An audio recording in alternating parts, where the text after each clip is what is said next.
what is blah blah? And I say, well, blah blah is just what forms the contrast with glue glue. So we understand that glue glue means not blah blah, and blah blah means not glue glue. Then it's clear you haven't been told anything informative, right? You don't actually know. If you don't know what blah blah means, me telling you that glue glue means not blah blah doesn't tell you what glue glue means. Perfectly honest, I think that God exists because he's revealed himself. So he's revealed himself such that we could know that he exists. That's a simple answer to it. To which I was talking.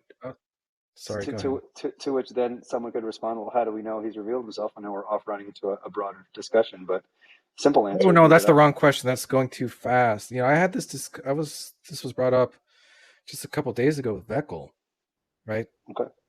I don't know. And what do you mean by reveal? What do you mean by reveal?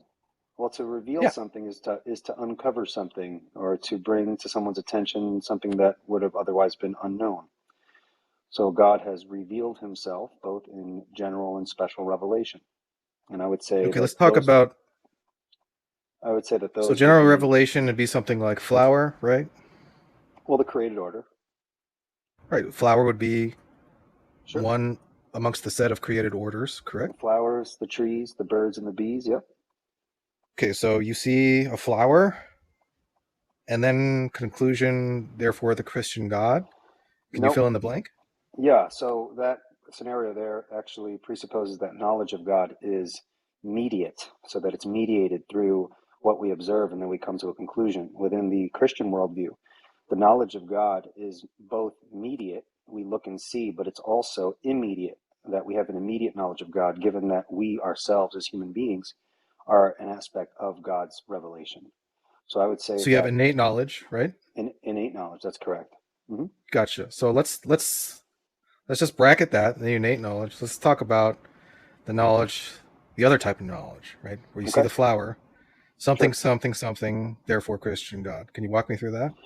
Well, I don't say therefore Christian God. So I would say that if we have a knowledge of God, then God is not a conclusion to a line of reasoning. He's the necessary prerequisite for any reasoning whatsoever. And that's where you get the whole transcendental aspect of this sort of discussion. And that comes hand in hand with the concept of innate knowledge. So I wouldn't give a transcendental argument for God if I didn't believe knowledge of God was also innate.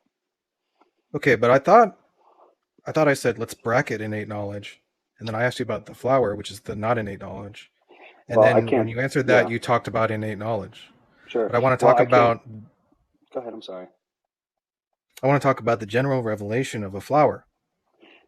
Well, I wouldn't bracket them because I think they go hand in hand. So without the innate knowledge, I would argue that one would lack the necessary preconditions to make sense out of the revelatory nature of a flower. Isn't innate knowledge special revelation? And I think I wouldn't know exactly. I'd have to think about how we would divvy that up. But I would say that natural revelation, general revelation, pertains to the knowledge that revelation that all men have. And so I would say that the fact that we are image bearers of God is general revelation. But of course, because God reveals himself more, it can kind of touch on the areas of special revelation. Okay, well, that's what I want to know about. Well, the general revelation, right? So it seems like when you say you look at a flower, you just innately know that, therefore, Christian God. No, I would say that we know that God exists prior to looking at a flower. So if you were to pluck my eyes out, I still have a knowledge of God. It's not based upon what I observe. That which what I observe is a part of the revelation, but it's not the thing I look at and then conclude, therefore. Right. So in what sense does the flower reveal God then? Well, number one, our very capacity to interpret flower presupposes categories that I would say require a knowledge of God. And the very nature of the thing itself gives evidence of a creator. Take that coupled with our innate knowledge of God. There we go. Gives evidence of a creator. That's some kind of inference, right? Yes, and knowledge of God is both inferential and innate. Gotcha. So let's talk about the inferential part. Mm-hmm. Can you walk me through that? All right. What would you like to know? The inference where you go from flower to God exists. Well, again, I'm not going to bracket innate knowledge because I think it's a necessary prerequisite. So I don't know how to talk about a flower independent of the innate knowledge that we have, since it's a necessary precondition to see the Yeah, you could. flower as an extended revelation of God in the external sense. I know how. You could tell me what the inference is. I don't know what you're talking about. In terms of the innate context, the intellectual context necessary to interpret a flower, the inference is both we have a knowledge of God, and when we look at the created order, we see evidence of we see further evidence of the God that we innately know. Right. What's that evidence? What do you mean, what's that evidence? The flower is evidence of the maker. I can give an You argument said if I were to you say, look at the flower and you have innate knowledge, and we see no. evidential.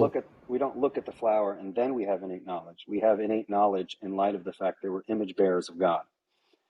So Right, but you say you that have innate also knowledge of God. You have innate knowledge of God, and so there's evidence of God within us, and there's evidence of God without us, and they work together. I cannot make sense out of the one without already having the knowledge of God innately. So I can't right, and separate them. I'm asking about. You said we have evidence within us, and we have evidence without us. What is the Right. evidence without us? Flower, therefore God. I can't talk about the evidence without us without already talking about the evidence within us. They both go hand in hand. Once I Well, separate then them and there. talk about one without the other, then I've cut off the link that provides the necessary preconditions for properly interpreting external reality. Okay, so you look at a flower, you have innate knowledge that, therefore God. That the maker has made the flower. The maker that I know innately has made that flower. Yeah. Right. Okay, granted, whatever. But what's the evidence part? Because we're looking at an Well, again, inference. it's evidence. If you're talking about evidence and you want me to walk you through understanding how a flower is evidence, I can't do that independent of a framework. And that framework includes my innate knowledge of God. So I can't, Okay, so you have innate knowledge of God. you're Okay, I'm granting that. right, but you're creatively asking a question in a creative way that would actually force me to answer it as though a flower can be understood independent of the framework that I'm working in. And I would say that's impossible. So I'm granting the understanding what, framework. You look at the okay, flower, you already know that it's God. But then you say, apart from the innate knowledge that you have, it's also outside of your innate knowledge. So these are your words, right? sure. And you made this distinction, right? There is that flower is evidence for God apart from your innate knowledge. Now, I can grant you have innate knowledge that the flower points to God. I'm asking you It's for not independent of the innate. fine. You Just explain the other half. That's not the innate part. I already did. You need innate knowledge and a proper intellectual framework to properly interpret the flower. Without that framework, the flower is not evidence for anything because there is no Okay, you have context in that. I'm which, granting that. So walk me through it. You already have the told innate you. knowledge. Now That's walk me through it. that's right. So as knowing my creator innately, I could know more about my creator by looking at what he's created, external to Right. myself. Oh, great. Oh, Sure. great. So now you look at the flower. Now you can know more. And here's Sure. the inference. Go ahead. I'm not sure what you mean by inference. When I see, for example, if I know someone and am equipped with certain intellectual capacities, right? When I observe the world around me, I see things that are fingerprints, so to speak, of the maker that I know. How do I know Right. that? Well, by the impossibility of the contrary. If I reject that I could know that, then I undercut my innate knowledge and the necessity of those innate categories to make sense out of the external world.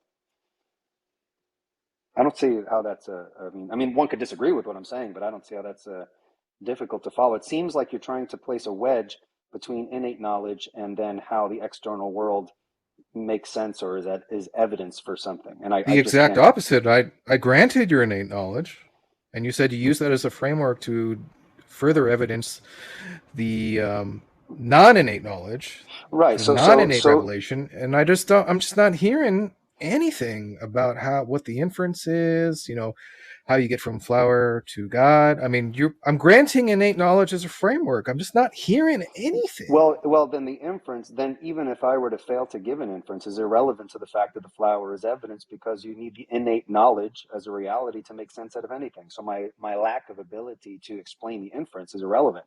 The fact that the innate categories are presupposed necessarily already grant the point that however it's inferenced, God is known right at the outset. He Right. must be known to know any flower. Mr. Ayala, but That's you all I'm made the saying. distinction. You said, like, yeah, we got this innate knowledge and we got the Right. non-innate knowledge. I've been Right. asking you, I keep asking you about the non-innate knowledge, and no I don't answer see. comes. Well, I mean, you might not like my answer. That's fine. But I'm saying the innate knowledge is necessary to make sense out of the flower.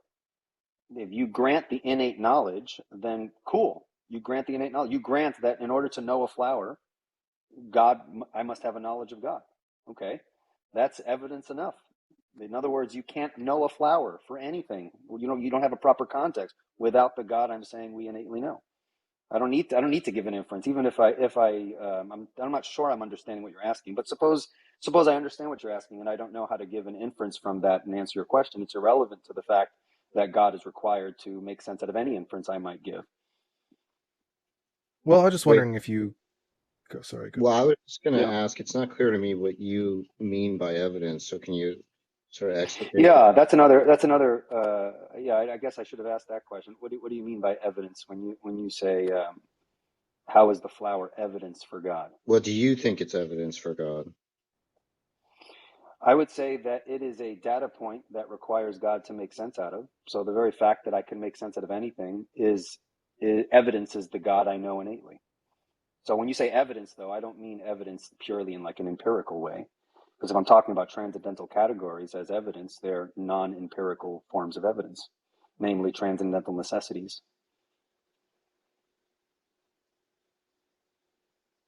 Yeah. So I can't So, talk. So I never talk of evidence independent of transcendental categories because it would be unintelligible. Wait, so that's not, you haven't told me what you mean by evidence, though. What do you mean by evidence? I would say that evidence could be a data point that indicates the maker that I Something, have innate knowledge what of. does it mean? Okay, So yeah, but design, you're just, so a when you data point say can it give evidence of it. indicates, well, when you Yeah. say it indicates, that just seems to be like saying it's evidence. What does it mean to indicate? Well, it probably means the same thing you might understand if something indicates another. I'm using it in a very generic When I sense. say something In other words, raises the indicates, probability of. what, in other words, a flower or a complex mechanism or something can indicate a designer. But in my case, the designer is not some abstract kind of idea. Did you just give It's an inference? It's something we well, can work with there. if that is what you would consider an inference, I'm fine with that. Yeah. I'm not against giving inferences. I can say that data points in the empirical world, things that we observe, can be inferences of the maker that I know innately. but wait, what's the, That's what the Bible says. That's what the Bible says. The heavens declare the glory of God. wait, but what's the inference? I I guess I don't know what you're asking. If I were to, and we can use kind of the generic example, right? If I were to walk on a beach and I see a watch, right? I could infer from the watch that it's designed. Based So, on like complexity or something like that. sure, yeah, based on complexity, But I design thought, plan, I purpose, and thought, intention.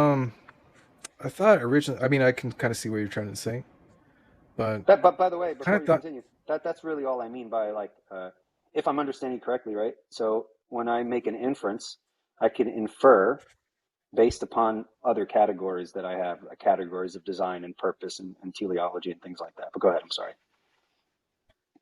Yeah, I thought this started off with me saying the Christian God exists because, and now you seem to like making inference that point to a God.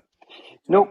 I'm talking about the Christian God. I don't think the non-Christian God can make intelligible concepts of design. So now, if you're asking So for a can someone? specific, I think someone's speaking. yeah, I do hear someone Oh, that's speaking. hog tie. Jeez. Okay, I gotta. Did he forget to turn? By the way, I don't know who Oh said it. man. I don't know who said it, and I want to give kudos. but someone called me Mr. Ayala, and that is the first time in a long time that I've had an interaction with someone, maybe for the first time, and they've actually got my name correctly. That was So Tom. kudos to whoever said that. That was me. Okay, well, kudos to you, man. Thank you. My name gets butchered quite a bit, so I appreciate it. Um, But yeah, so so what I was saying with the watch, for example, I'm not making an argument. If I were to construct that into like a syllogism or something, I'm not making that as an argument for a generic designer. So I would further argue, for example, that the Christian God is required for even categories of design. So that would just be an illustration of that's how I would make an inference. But that's not the inference I make to the Christian God, as the Christian God is kind of a conclusion to an argument. That's just an example of inferring teleology. But as a Christian, right. Because I have categories, transcendental categories that I use, I have no problem making inferences based upon what I observe to the fact that it's created by my God. But that wouldn't be a rendering some syllogism. kind of transcendental argument. Right. X is I'd make a necessary for Y, transcendental. X therefore Y, something like that. Yeah, I'd make a transcendental argument because I don't think that, say, for example, if I were to give simply a teleological argument or a moral argument without considering broader worldview categories, then those arguments in and of themselves would only demonstrate kind of a generic concept of a God if they're successful. And that I'm not arguing for. You just asked me how I make the inference. So I'm not arguing for the existence of God when I'm answering your question, because I already said that I have innate knowledge of God. I already have a knowledge of God. These data points. What would be the support for premise one of your transcendental argument? I'm sorry? What would be the support for premise one of your transcendental argument? Sure. I could argue along the lines, if knowledge is possible, then the Christian worldview is true. Knowledge is possible, therefore the Christian worldview is true. So that would be a transcendental argument in a deductive form in which the first premise is defended transcendentally. No, I asked you what the support for premise one was, and then you rendered the entire argument. So the support of it would be that if you deny that first premise, then you would fall into the same categories of skepticism or unintelligibility, and that would have to be demonstrated through the course of conversation. And that I'd also provide a positive argument as to why the Christian God does provide the preconditions for knowledge and intelligible experience. Wait, but you have to do more than just say through a course of a conversation, right? Because you have to have a general answer to that question. You have to be able to refute it generally, not just, you have to be able to refute it generally, not just depending on, because it could be that Tom has an incoherent worldview or Haiti has an incoherent worldview, but Bob down the street has a coherent atheist worldview, right? So you just have to demonstrate that they're all false without the appeal to anyone specific. That's incorrect. What? That's incorrect. Well, if you don't, the problem with you saying that that's incorrect is if someone demonstrates a coherent worldview that accounts for everything that you're saying, then what you're saying is possibly false. You want to say that it's not possibly false. So that's why it is correct. No, that's incorrect, because it presupposes that the transcendental argument can only be demonstrated by an inductive demonstration of the falsity of all competing worldview perspectives, and that's no, just it's not true. Inductive. You make it deductive, make it abductive. I don't care what you do, but you have to show that all other worldviews are false. Right, and if you the transcendental argument tries to demonstrate that the Christian worldview provides the necessary preconditions for intelligible experience. Now, here's the thing: if you're asking for, pardon, I had to burp. Excuse me. If you're trying to provide an ultimate context that grounds intelligible experience, I would argue that you can only have one ultimate foundation for that. You can't have a multiplicity of worldviews that equally and sufficiently demonstrate intelligibility, because then you're stuck in a pluralism, which kind of just leads to a form of skepticism. So I would say that if there is one worldview that does in fact ground those things, and you could argue for the fact that it does, then it follows that every other worldview doesn't. Now, if someone disagrees and says, but what about worldview A, B, or C, then we can talk about those and we can do some worldview analysis to further demonstrate the point. But I would not have to demonstrate the falsity of every single one inductively. It's not inductive. You do it deductively. Or deductive. Either yes, way. you do. You do have to. You have to show that they're false, right? Because you don't believe that believe that contradictions can be true, right? So you don't think that both worldviews can be true. So you have to show that other worldviews are false. You show that other worldviews are false by demonstrating that Christianity does in fact provide the necessary preconditions for intelligibility. If it does, but you say then no other worldview can, because you can yeah, only but have you one say that. metaphysical ultimate. Wait, but hold on. Go ahead, Tom. I'm sorry. I'm sorry. That doesn't fall. Let me just. Can I just really interject really quickly? Time out just real But quick. you So, said that you established that by. can I say time out real quick? I do apologize. Only I'm kind of new to Clubhouse, and I know that things can get a little like unwieldy. So like, if someone wants to make a point, if it can just be like one at a time, and then I'll try my best to address. Okay, I'll tell you what. I've been talking for a long time. I'll just make one more point. Sure. And then I'll let Josh talk to you. But keep in mind, I am going to. You have to be nice in order to play with Eli. I'm sorry, but that's the way it is. I'm just saying. Well, I appreciate so that. If that means that you can't be nice people who talk to Eli and you get set down, you were warned. Fair warning. And if you can't handle the increased difficulty level, then I'm sorry. You're just not meant to be playing the game. But Eli, I thought you said that you're establishing that it has to be the Christian God. Sure. And you're not ruling out all the other worldviews. But you said that you established the necessity of the Christian God by the impossibility of the contrary, which I take it you're using some sort of Van Tillian sense in which you're doing that, which says that you're showing that they're not possible on their own merit, right? That's one way you illustrate the impossibility of a particular worldview, but the positive demonstration comes in showing that Christianity can ground intelligible experience and knowledge. So if that's true, if Christianity can successfully show that within that worldview you could have knowledge, intelligibility, it doesn't reduce to like an utter skepticism, then it follows it must be the only worldview that can do it, because you can't have more than one. Because something can, it must be the only one? In this case, yes. When you're talking about transcendental necessities, yes. I said I was. This isn't even a debatable. This isn't even a debatable point. This is not like something uniquely presuppositional. I mean, you could only have one transcendental if that's the hypothetical, right? If one could demonstrate the transcendental to be the case, then it must be true. That's just the nature of a transcendental. Yeah, but we're waiting on the proof. Wait, I don't understand why. The proof. Hold on a second. I just don't understand why something transcendental can't be contingently true. Also, that doesn't follow. At least you haven't demonstrated that. Well, the Christian worldview is the nature of the transcendental worldview is unique in the sense that it's not making claims that are based on contingencies. If the Christian worldview is true, I mean, God is, if I can use kind of a pietistic language, God is the Lord over contingencies. There's no contingency or possibility that hangs over him metaphysically. So the nature of the unique claim of the Christian worldview is that it can't be a sort of transcendental that is contingent. It must be necessary, given the nature of the Christian God as the greatest, if I can use Anselmian language, the greatest conceivable being. Yeah, but again, that's not addressing the point I made, right? Because the point I made is that whether or not that's true, that might be true, but it just follows then that if God exists, then God is necessary, right? It doesn't follow that God exists, right? It doesn't. Sorry, go ahead. I'm sorry. sorry. I'm I not finished interrupted you. I making my apologize. point. Yep.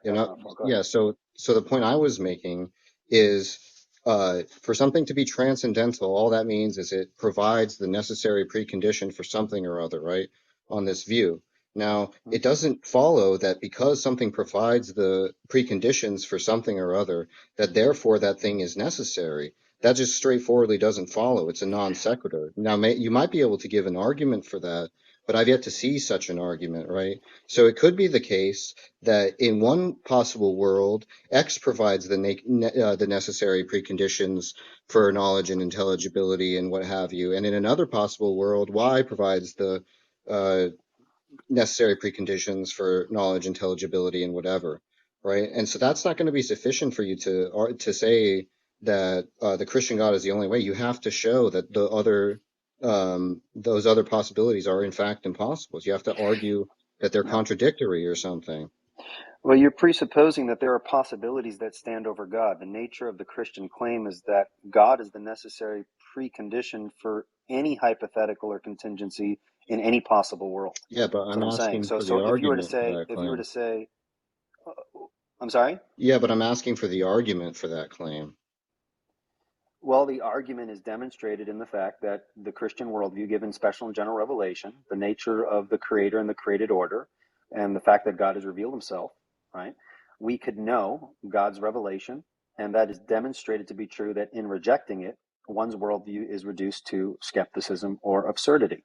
Now, the response will be, but wait a minute, you just made the statement. Well, then that's where we have to actually get into the weeds and talk about specific worldviews. Not because I have to demonstrate the falsity of them one by one, but simply for the point to illustrate the transcendental point that I made at the beginning. That's why we get into some of the specifics. We try my best to talk to people from different worldviews to illustrate that transcendental point. That's part of the demonstration. Now, the ultimate demonstration is actually showing, well, if Christianity is true, knowledge is possible, intelligible experience is possible, and if that survives the critiques, the internal worldview critiques and things like that, then that's sufficient. Since you only need one transcendental category, you can't have more than one. So in this unique situation, if Christianity is a transcendental category that provides those, then it follows it has to be the only one, because you can only have one. And that's the nature of transcendental argumentation. That's not that'd be true for other forms of transcendental argumentation. Tom, can we bring Danny up? I'm kind of distracted right now, so can we bring Danny up? Let him finish this guide. Probably Danny has more time than I do right now. I don't know if you're familiar. I don't know if it's Billy or it wasn't Tom. Are you guys familiar with Dr. James Anderson at Reformed Theological Seminary? I've read his paper. Yeah, we're familiar with him. Did you read the one? Oh, geez, what's the name of it? You're talking about the Lord of Non-Contradiction. Yes. I don't know if it was the Lord of Non-Contradiction. I think it was Logic, Therefore God. And I'm not talking about the entirety of the paper. There's a section in the paper where he actually has it's a fairly long deductive argument, but I like it. And I wouldn't have time to unpack it now, but it's definitely an interesting deductive argument for the Trinitarian God along like these transcendental lines that I'm talking about. So if you take a look at that paper, I think it's called Logic, Therefore God. You might kind of get a better grip as to at least we see the problem is that establishing a Trinitarian God by some kind of a priori argument wouldn't establish that Christianity is true. And that's really the burden here, right? You need to give an argument that doesn't merely establish that Trinitarianism is true, but that Christianity is true. Well, the nature of the presuppositional argument is we're not necessarily arguing for a simple data point, i.e., the existence of a triune God. The very concept of the triune God is unintelligible apart from a broader worldview context. So the nature of the argument is at the worldview level. It's not at the slice this abstract category Trinitarian God and argue just on that basis. We're arguing for a worldview system. Yeah, you keep saying you're arguing for it, but nobody's seen the argument. Okay. Yeah, so we just want an argument that establishes that in order for intelligibility or knowledge or whatever to be possible, right, Christianity has to be true, right? Okay. Well, that was the deductive argument. That was the deductive argument I gave. Yeah, but the problem is that you didn't give a reason for anybody to accept the first premise of your argument. I did give a reason, and then I said what was the reason? In rejecting it, a person's worldview is reduced to absurdity, and they don't have a grounding for knowledge. That's just the claim. That's just the claim that we're. No. That's just the claim that we're skeptical of that we want you to establish. So what's the argument that establishes that? The part of the way it's established is the other. I just want the argument. Well, that's part of the argument. So for example, you have to understand what the nature of transcendental. No, actually, I just want the argument. Just give me the argument in premise conclusion form. No, because I'm now giving you an answer to my first premise that you're disagreeing with. The answer is. Okay, I didn't ask a question. Okay. All right. I just asked for an argument. Is there an argument that establishes that claim is true? I'm not going to have this sort of conversation. All right. I'm telling you, when I'm defending the first premise as a transcendental premise, okay, if you disagree with the premise, which is what you're supposed to do, if you disagree with a deductive argument, right, When you disagree with the first premise, which is the transcendental premise, you are saying then that Christianity is not the necessary preconditions for knowledge. Okay? Now, how that's demonstrated is you now need to show me, as part of my argument, give me your worldview, and I will demonstrate that given the truth of your worldview, it undermines its own categories. That's the nature of but then you're transcendental doing discussion. the impossibility of the contrary Sure. by showing that a worldview is not true because there's some kind of contradiction on its own grounds. But when I asked you about that, that's what you said you weren't doing. You were saying that you were showing that the other views are the other views that are possible are impossible due to the Christian view being necessary. So which is it? Yes. No, it's both. That's why I said it's a two-step Okay, approach. well, if it's both, then That's you why. can give the argument why the Christian God and only the Christian God is the necessary precondition. Go ahead. Okay. So now when I give my reasoning for that, you're going to disagree, and part of that disagreement is part of the argument. In your disagreement, you're going to have to give a competing worldview system in which I can give an illustration as to why the point of my argument stands. So it's not just me standing here talking. It's what the transcendental discussions are worldview analyses. We have to analyze worldviews. It's not just what I'm arguing here. Go ahead and give it. Yeah, well, I already did. I gave my premises. What? You disagreed with the first premise. So now I'm saying, fine, give me a worldview that grounds intelligible experience and knowledge. That's But is there literally how the anything in our first background beliefs that would that's literally how the first premise is defended. It welcomes competitors to demonstrate that this claim is actually then it false. That's seems not like you would clear, agree man. with us. Because of the nature of transcendental arguments, they are indirect arguments. They're indirect arguments. Go ahead. I'm sorry. I Yeah. interrupted So somebody. then it seems like you would agree with us that there's nothing that we are committed, there's nothing that we believe that would commit us to that premise. Well, you don't have to commit yourself to that premise, but part of the engagement with the argument is to actually present a worldview that grounds intelligible experience, and by doing so, you falsify the transcendental premise. Yeah. So there's two sides of this. They either that I reject the premise and then offer an alternative, Yes. or there's something that you would say that I believe that would rationally commit me to the premise, and it seems like you agree with us that there's nothing that. Can you repeat that again? I'm trying to follow. I don't know if I follow your line of reasoning there. Can you repeat that again, or maybe expand on what you just said?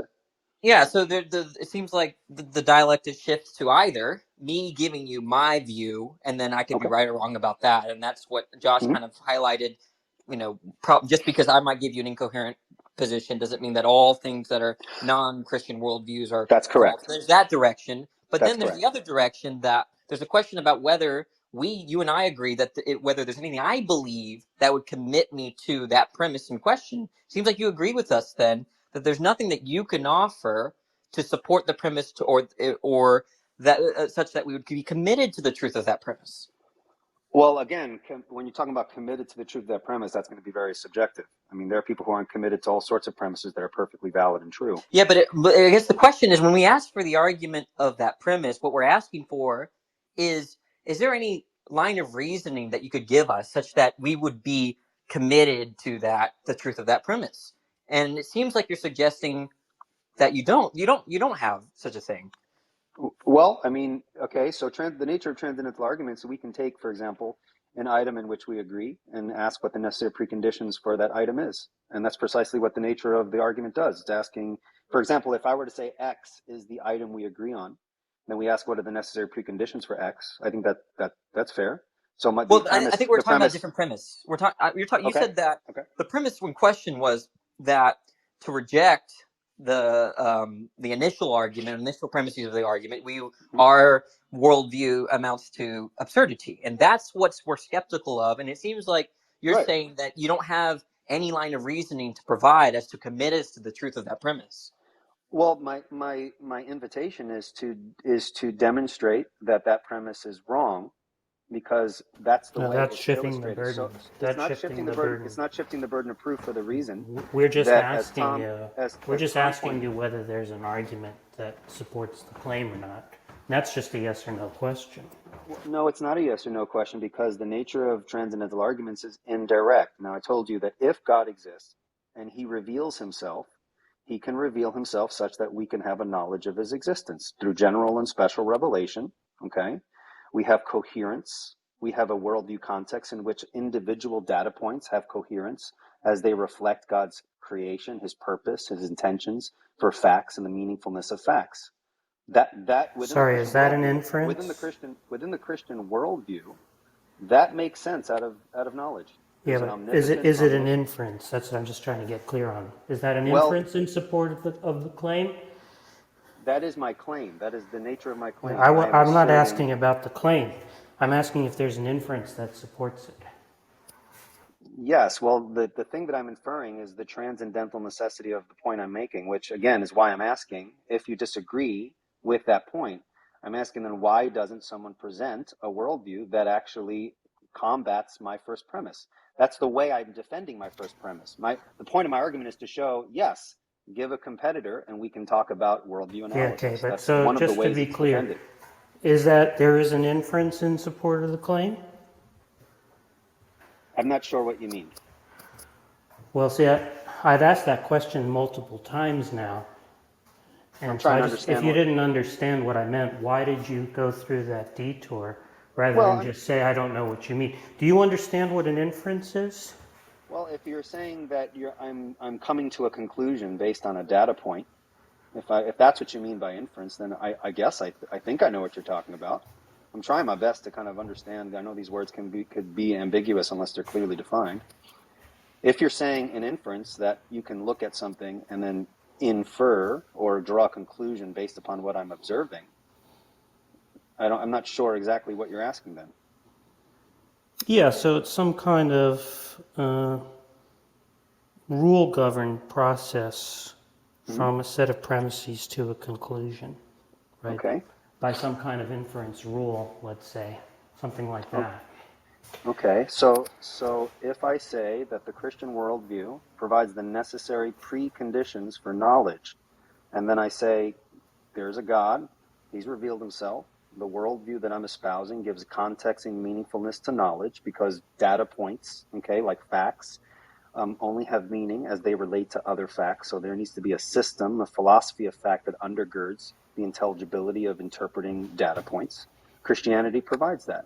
And so not only must I presuppose that to make sense out of what I just said, I could also infer that fact given that because a fact is intelligible, there must be a system of facts that makes it intelligible. And I'm arguing that that's the Christian worldview. Yeah, I'm just trying to get clear on whether there's an inference that supports the claim that to reject the Christian worldview, one could not have intelligibility. Because that's the nature of a transcendental, right? If it's by the impossibility of the contrary, it's an indirect proof. So a direct proof would be something like, and I guess in giving a deductive argument, that's a form of direct proof, but indirect proofs don't typically get presented in deductive arguments. The only reason why I gave a direct argument is so that people can kind of see the line of reasoning I'm trying to follow. But transcendental arguments are typically indirect. They're proven by the impossibility of the contrary. So it's not inferred in the exact same way you might infer some other fact, because the fact of God is not the same as the fact of any other fact. It's unique in its transcendental necessity. So is it a yes or a no? I mean, I don't know how to answer your question if I just explain I think I explained myself the best I could. I'm just asking whether there's an inference or not. I've asked that now probably about 6 or 7 times. And I'm saying that the Christian God is necessary for the intelligibility of inferences. Yeah, that's the claim. That's the claim that I'm asking if there's an inference in support of. Is there one?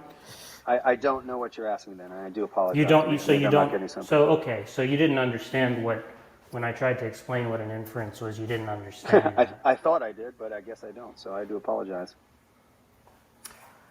Yeah, I mean, I don't really know. If you don't even understand what an inference is, then I'm just not really sure how the discussion can proceed, right? Because that's what we're interested in, right? You've made a claim, and we're looking for a justification for the claim.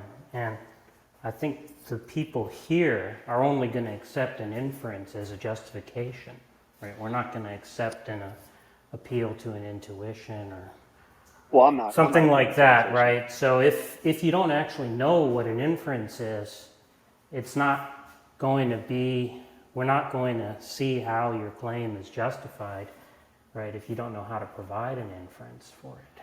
Okay, well, when you say inference, and I'm reading the definition here, and maybe you can help me. Would you agree with this definition of an inference? Am I still on? The sound went off. Huh? I can Hello? hear you. Okay, sorry about that. I thought. So I'm going to read this definition of an inference, and then maybe you guys can tell me if that's what you mean. Okay, is that okay?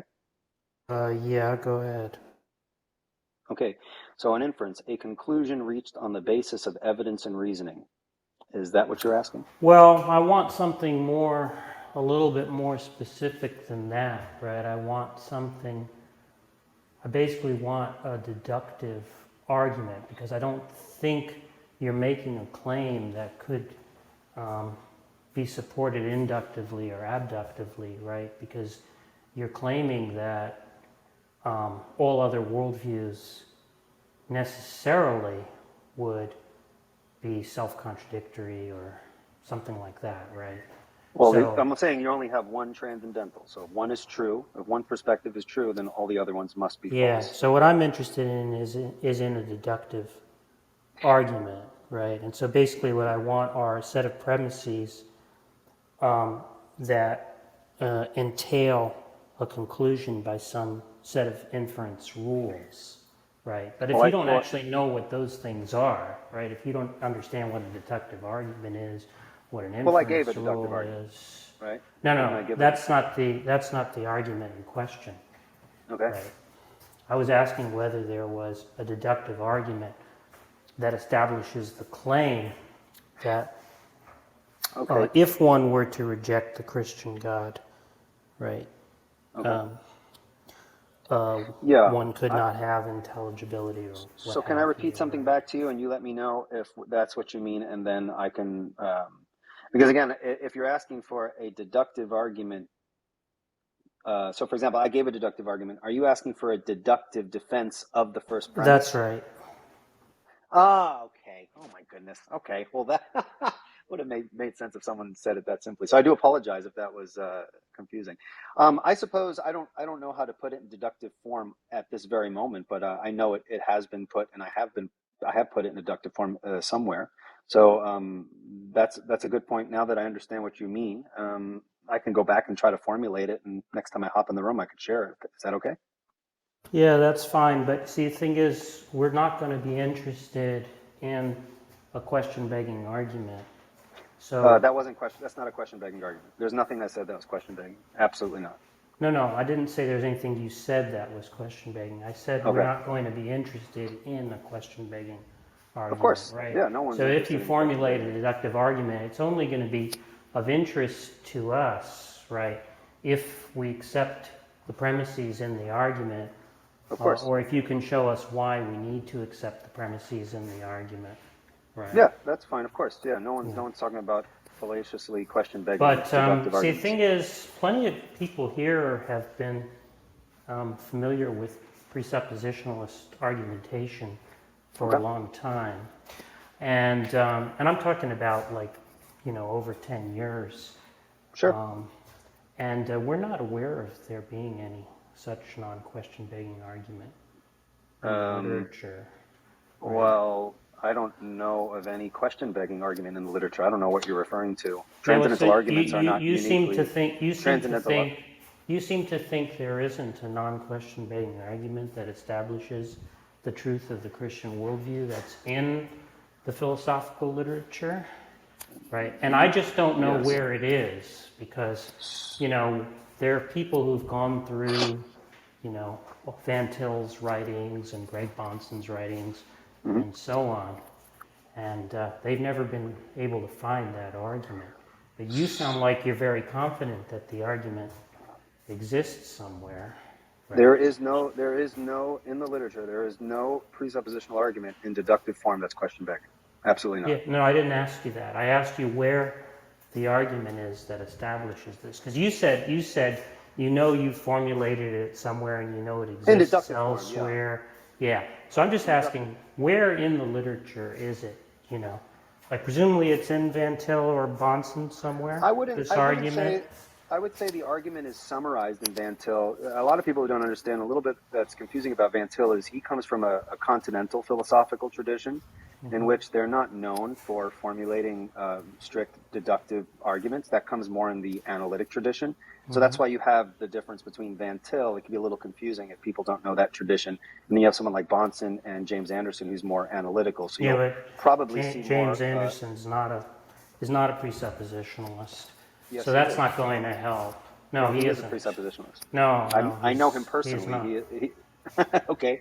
Well, I know him personally. I know he is a presuppositionalist. But in any case, James Anderson doesn't have an argument that we don't have a good basis to reject. Well, right. I would. But so where in Bahnsen One is this argument? 1 second. Hold up, time out. Okay, you made a claim there. James Anderson has published peer-reviewed material on transcendental arguments. I have no idea what you're talking about. That's just clearly false. No, I'm not saying he doesn't have arguments. He has arguments. And they're not I'm just saying. either. I didn't say they were question-begging. I'm just saying we're familiar with his arguments and we have good grounds to reject them, right? So I think the argument that you want is going to be something stronger than anything James Anderson has to offer. So presumably Bahnsen has that, right? Has that argument somewhere? Well, I'm saying that, no, I'm saying, because Bahnsen doesn't usually lay out things in deductive form, at least in his writings. It's probably more in his lectures, but it really depends. But it's irrelevant. The points, the main contours of presuppositionalism can be placed in a deductive argument. Yeah, but that's not what I'm asking. I'm asking where has it been done? By what scholar? In what text? Well, James Anderson has put transcendental arguments in deductive form. Now, if you have a basis for rejecting them, that's fine. But to say that they don't exist anywhere, I wasn't denying that James Anderson had arguments, right? I was just asking where the argument is that you have in mind, right? So in other words, the formalization of Van Til's argument. Well, there are many formulations of Van Til's argument in John Frame and James Anderson. Yeah, so where does Frame give the argument in support of the premise that I challenge? I don't in have deductive the reference. form. I don't have the reference in front of me right now, but if you take a how, look at how apologetics, long would it take you to find it? One second. Well, it's not my job to find it. You're asking me to find a reference. I'm not going to run and grab a reference everywhere you ask, because it's really irrelevant to me. All you need are the basic principles of presuppositionalism, and one could formulate them into a deductive argument if they wish. Now, whether they're able to defend the argument, that's another point. But the fact that they're in deductive form and someone can place them in deductive form, I'm unaware of a deductive presuppositional argument that is question begging. Now, if that's not what you're saying, that's fine. But it's kind of confusing. Some of the statements you're making, I think. I'm saying that we don't know of any place that the support for the first premise, right, appears in non-question begging form in any presuppositionalist literature. That doesn't mean that it doesn't exist somewhere. Maybe it does, right? And we just haven't found it yet. Yeah. People we know have, gone through Van Til's and Bahnsen's writings looking for that argument, and they haven't been able to find it. So I'm just asking you where it is. Yeah, I'd have to look through references and things like that. Okay. But yeah. Well, just let us know when you find it. Sure. And I do have a question, though. So you said that you don't know of any non-question begging presuppositional arguments in deductive form. Are you saying, though, that you only know, and you can say that that's not what you're saying, but are you saying that you only know of presuppositional arguments in deductive form that are question begging? Is that what you're saying? Or is that not That's what you're saying? right, yeah. So that's funny. I'm not now that aware. You're here, Detroiter, can you comment on whether James Anderson is a presuppositionalist or not? Can I ask a question? Real quick, though? Can you give me a reference, if you have a reference, if you have something specific in mind, then it's okay if you don't, where a presuppositional argument by a noted presuppositionalist is given in deductive form and is question begging in one of its premises? When you say noted presuppositionalist, what do you mean by that? Okay, someone like a James Anderson, John Frame, Greg Bahnsen, Tom Notaro, any person who is considered, quote unquote, a leading presuppositional thinker who's written on the subject. Because I would be interested in if you can find a deductive argument with a question begging premise, that would interest me, because I do study these issues and I try to take note of those things. And it's okay if you don't know a reference. Well, what's question begging is when they say, due to the impossibility of the contrary, right? Which That's we have not, no reason to reject. Yeah. We have no reason to accept, right? Only like somebody who already agreed with the argument would accept that. Yeah, can I say a couple of things quick? Would you say? Yeah, go ahead, Detroit. Would you say that all transcendental arguments are question begged? No.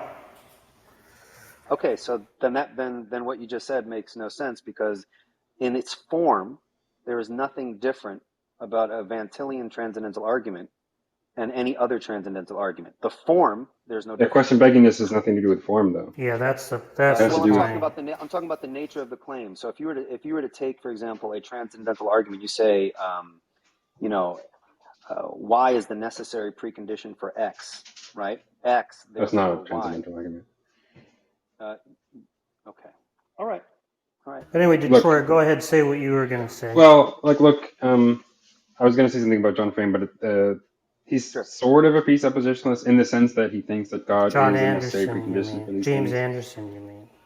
James Anderson. He doesn't, as far as I know, he doesn't really, I wouldn't characterize his arguments as presuppositionalist arguments, from what I've read of him, but he is a presuppositionalist in the first sense, in the sense that he thinks that God is a necessary, whatever. Yeah. I just want to say he would categorize himself between, James Anderson categorizes himself as being somewhere between Greg Bahnsen and John Frame. So there are some differences. It really depends what one is going to say is a quote-unquote genuine presuppositionalist. So it was Ben Frame. Right. Ben? No, it's John Frame. No, it's John Frame.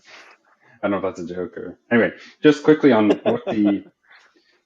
Because here's the sort of inference that we'd be looking for, that I would be looking for, right? You say that and by the way, have some data. I'm going to interrupt you real quick. If you can speak slowly, I'm going to jot this down, because I'm very much interested in making sure that if I'm saying something unclear, these kind of conversations actually help me clarify. And if there's something like a weakness on how I'm presenting it, I want to know that. So I do appreciate you guys pointing these out. So let me just... Okay, so inference. Okay, go ahead. I don't think the word transcendental is actually very appropriate here, so I'm just going to not use that. Here's the general form of the argument you're trying to make, which is what you just said a few seconds ago. Right? There's some data or some fact that we presumably agree to, X. Right? In this case, it could be that we have knowledge, or that there's intelligibility, however we want to think exactly about that. And then you say Y is the necessary precondition for X, or is at least a necessary precondition for X, where Y in your case is something like Christian theism, whatever exactly, something like that. At the very least, the existence of some God.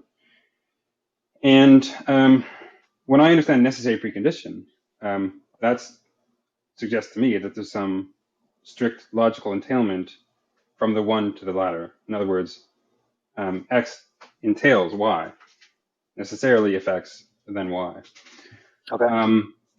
Right? And what else does it mean for it to be a necessary precondition? You can't have one without the second, right?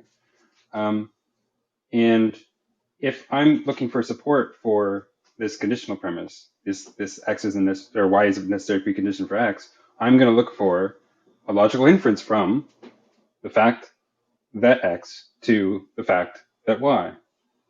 Right? So I'm going to have some inference, some chain of reasoning that starts with X and concludes with Y. If you could show that, just draw it out, to some like logical proof, then you would demonstrate it.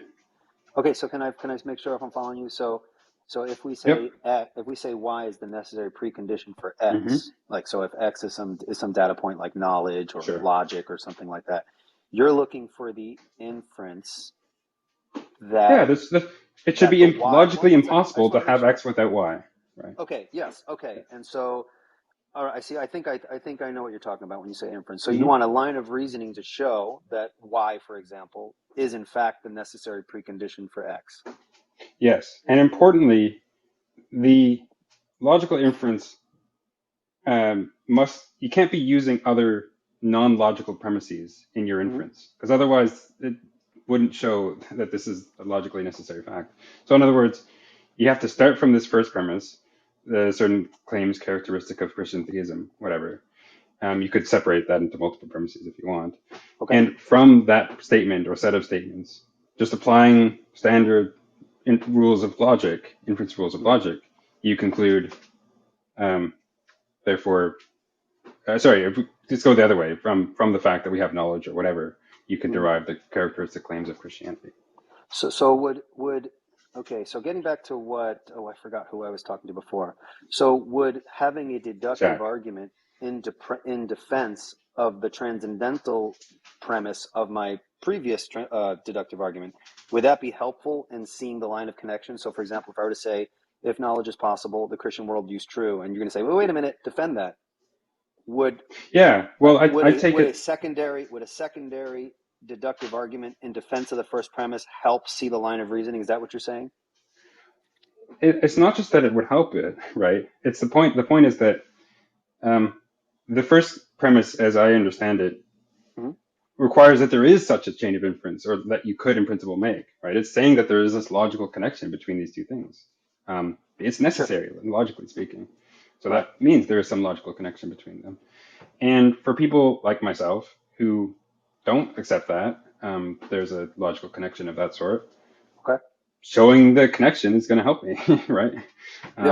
If we don't have some reason to suspect that there is a connection like that, I don't see what the point in engaging this sort of argument is. Okay, I got you. Well, thank you. That's helpful. I'm going to go back to the drawing board and see if I can construct deductive connections, because a lot of my conversations that I have are pretty informal. So it's not that I'm laying out premises and things like that. So that would definitely be helpful. So I appreciate that. Yeah, and let me be clear. I'm fine with having the informal discussions. For example, in the sense that I'm fine with talking about the various commitments that I make on my view and what we mean by knowledge and whether I think we have knowledge in the way that you define it and so on. Sure. You're probably not going to like many things that I have to say about that, but whatever. Those are things I'm going to say. That's just the nature of disagreements. Yeah, that's true. I have no problem with the informal, but when we're talking about stuff like this, I suppose it requires us to be more specific. So having formal formulations of this would be helpful. And so to that end, I would agree. That's something I would benefit from going back and formulating and perhaps presenting something like that, in the future to be more precise. Because I know you guys are looking for specifics since we're making kind of grandiose claims as Christians. I get that. Well, there's two issues that come up though with the informal discussion that we might have, which is that the discussion might be fine on its own, but with respect to this transcendental argument, whatever, there's two issues. One, even if you're able to show that there's some contradiction in my view, or even like, I don't know, it's a contradicting kind of central in some of my commitments or something like that. That's going to do very little to demonstrate your claim that all non-Christian worldviews are contradictory, or that Christian theism is a necessary precondition for these data. It would just show that my view is wrong. But okay, that's not doing very much. Yeah, the transcendental claim is not simply because your worldview can't account for something that automatically ipso facto makes the Christian worldview true. That's not the.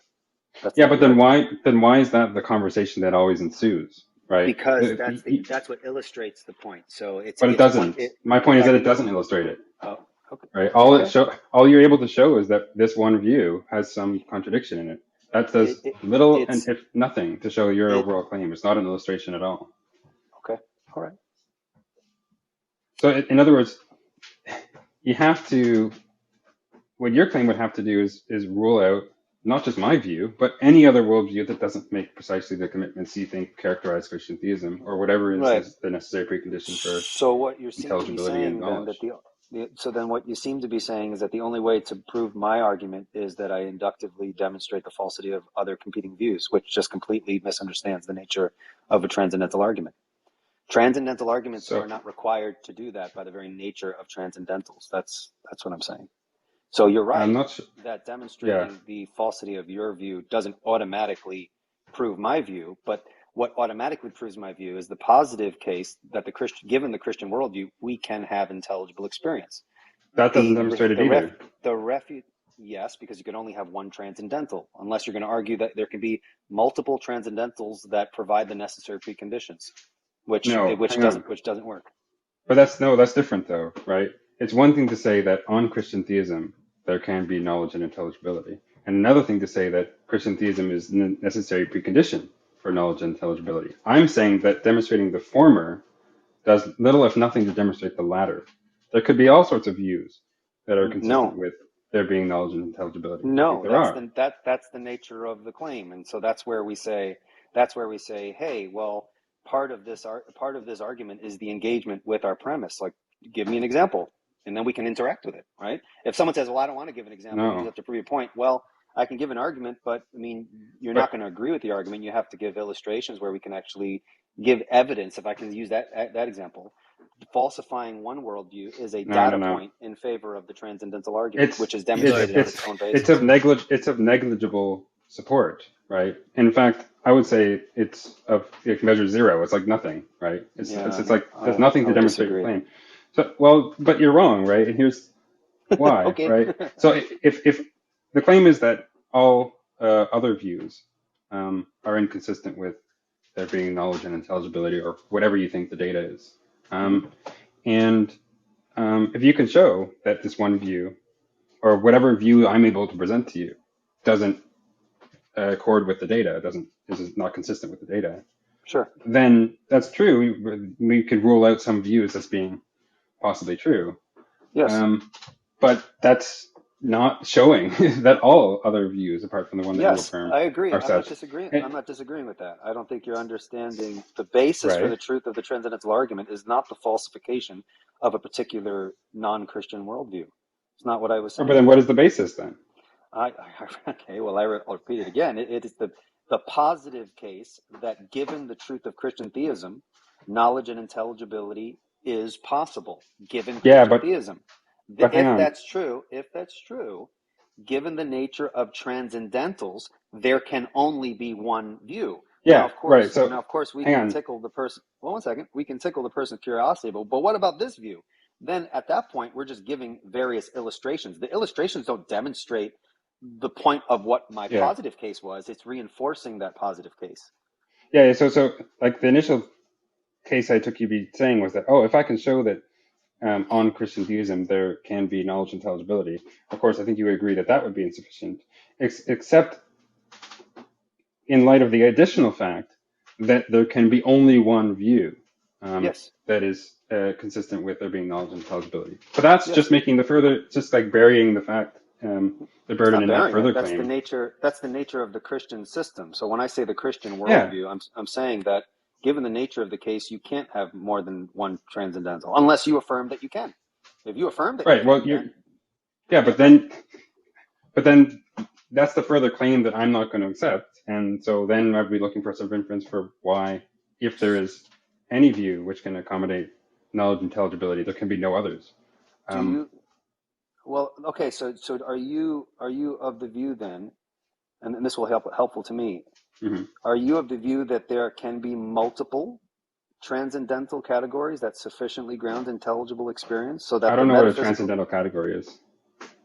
Okay, logic, intelligible experience, knowledge.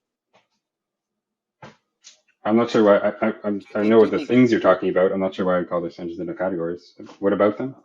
Okay. Well, then how do you understand those? See, this is why I'd go through them one by one. I could explain. It would take a few minutes.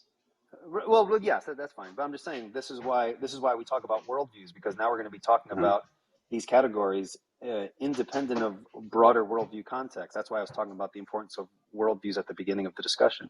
That's why I said that. That's why in Transcendental, this is why when you have these conversations, as you guys know, the presuppositionalists, whether they're annoying about it or not, and I grant you that presuppositionalists could be really annoying, there is often talk about laying out the worldview.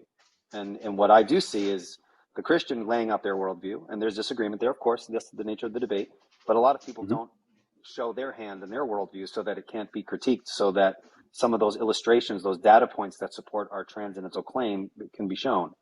You see what I'm saying? But they don't. But the point is that I don't know if I'm going to repeat myself here. The data points do not support it.